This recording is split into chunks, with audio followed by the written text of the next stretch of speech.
The boy was out riding, coming home from work yesterday, and he said the clutch doing fine, and then it take off from the stoplight, and he's having to rev the shit out of it to go, and said the clutch was slipping,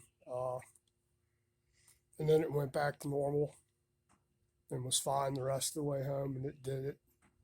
He said it did it before one time, and it went back to normal again. And when I first rode the thing, it did that. Felt like it was skipping a little bit when you'd first take off. Did it like maybe one time. When it does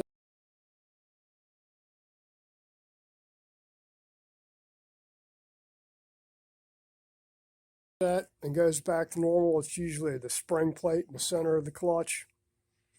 Shears the rivets off. They're just little brass rivets that hold the spring plate together. And they get scattered throughout the damn clutch, and it'll actually lock the clutch. Either lock it open or lock it closed sometimes, depending on where the rivets go.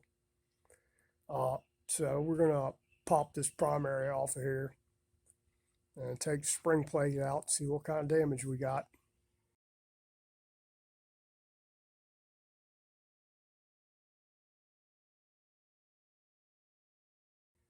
Let me start draining this thing.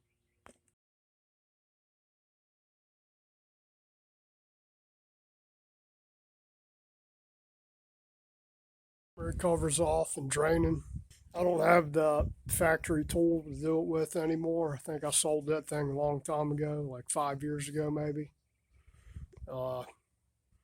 So we're going to use a modified way of doing it, just something to compress the clutch spring there to get the clip out. There's no screws in there. It's pretty much held in with a diaphragm springs held in with a clip. And you got to compress it enough to get the clip out so you can actually get the clutches out. Let me go find the thing to do that with. I pretty much have to make one up just out of tools I got laying around. My tool in place here, my not factory tool.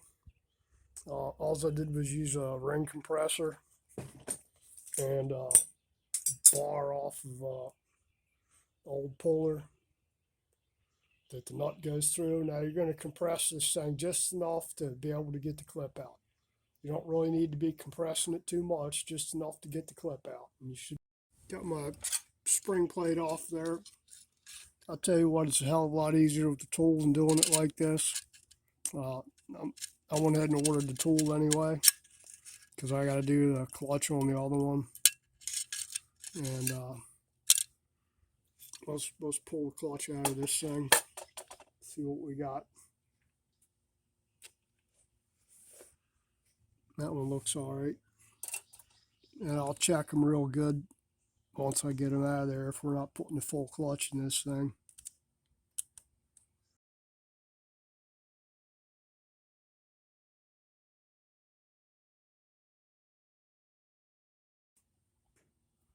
But it's pretty damn loose.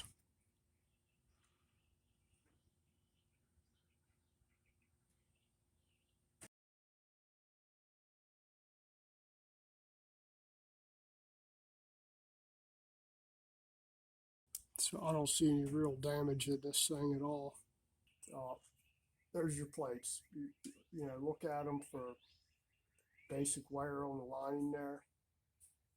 If you see any pock marks, probably needs a new one.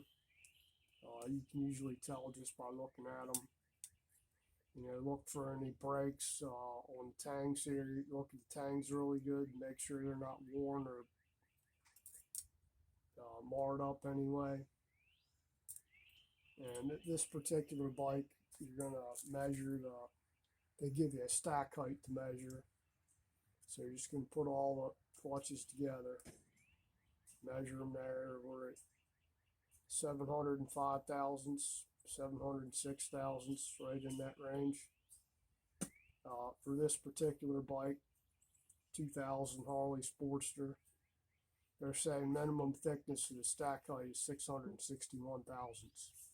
So we're pretty good there. Other manufacturers, you might have, they might give you individual readings for each clutch plate. We're at basically 90 thousandths per clutch plate here, slightly under 90 thousandths. Like I said, everybody's a little bit different. So you're gonna look at your, and there's 8 of these plates in this particular bike. There's 8 friction plates and your steel plates, and the way these go in, you're gonna go friction and then steel and then friction and then steel and then friction. Your steel plates, you know, lay them on a flat surface. If you got a surface plate, use it, and you're just going to lay them down there. And usually you can lay them down and tell if it's flat or not. They should be flat within no more warpage than like 6 thousandths, 5-6 thousandths on these. Spring plate, you're going to check it for movement. Check the rivets. I already peened this one over with a punch. You need to support the rivet on this side and punch this side over here that's got where it spreads out. You just peen them over tight. If you're not comfortable doing that, just go buy a new spring plate. This thing has absolutely no wear on it other than the rivets were loose a little bit, and I just tightened them up. And this particular plate, spring plate, it goes about in the center. So if you're putting it in there, it's going to be like 3 plates from the back or 3 plates from the front. And just look them over really good. You know, look down in your shell and on your hub. And if you have any wear on the hub, usually they'll wear like little grooves in it. Check for those grooves. That'll make the clutch drag a little bit. The plates get stuck in the grooves there, and then they can't open and close like they're supposed to.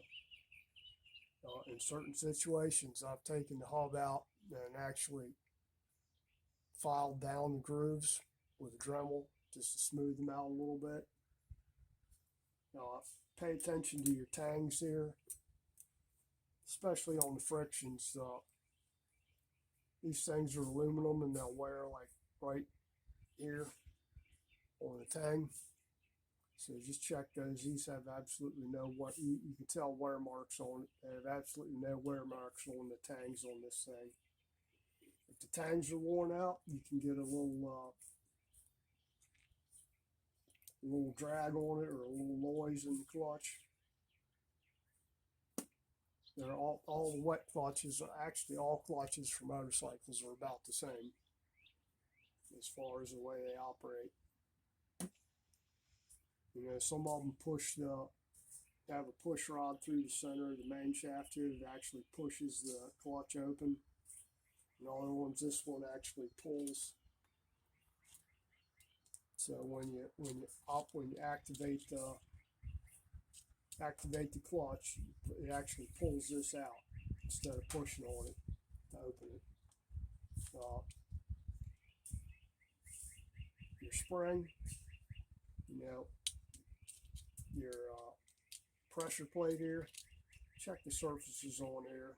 If you got a groove on in there, you probably need a new pressure plate. Not probably, you will need a new pressure plate.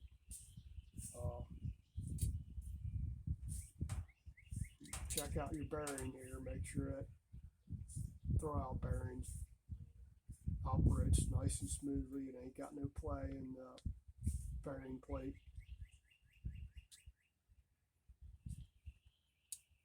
As far as springs go, when you put this all back together, you need to line up your, and this is just on this particular model that uses a diaphragm spring. You need to line your spring up real close with the pressure plate here where it goes through the tangs on the clutch here, or you'll never get it in there. Really, I think that's about it for that thing. I'll probably put it back together later on today. Not probably, I will put it back together later on today. And I'm going to clean all this stuff off with brake cleaner, lacquer thinner to get. Guys, take care. If you like my content, please like, share, subscribe, comment, all that jazz, and we'll see what's going on. Hit the notification bell. Appreciate it. Thank you.